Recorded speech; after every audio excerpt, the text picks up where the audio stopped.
અમારી સમ્રાટ સમાચાર ચેનલ સબસ્ક્રાઇબ કરો, લાઈક કરો, કોમેન્ટ કરો અને જોતા રહો પળે પળના દરેક પ્રકારના સમાચારો।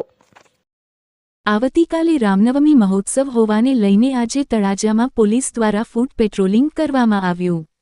ભાવનગર જિલ્લાના તળાજા શહેરમાં આવતીકાલે રામનવમી મહોત્સવને લઈને રેલી સહિતના વિવિધ પ્રકારના ધાર્મિક કાર્યક્રમનું આયોજન કરવામાં આવ્યું છે અને આ ધાર્મિક મહોત્સવ શાંતિમય માહોલ વચ્ચે યોજાય અને ટ્રાફિક સમસ્યા ઊભી ન થાય તેવા હેતુ સાથે આજે પોલીસ અધિકારી દ્વારા સ્ટાફને સાથે રાખી અને તળાજા શહેરના જુદા જુદા વિસ્તારમાં ફૂટ પેટ્રોલિંગ કરવામાં આવ્યું હતું।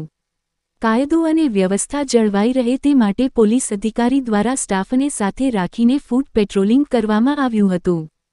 તેમજ વેપારીઓને પણ જણાવવામાં આવ્યું હતું કે પોતાનો માલ સામાન દુકાન બહાર કાઢી અને ટ્રાફિક સમસ્યા ઊભી ન કરવા ચેતવણી આપવામાં આવી હતી।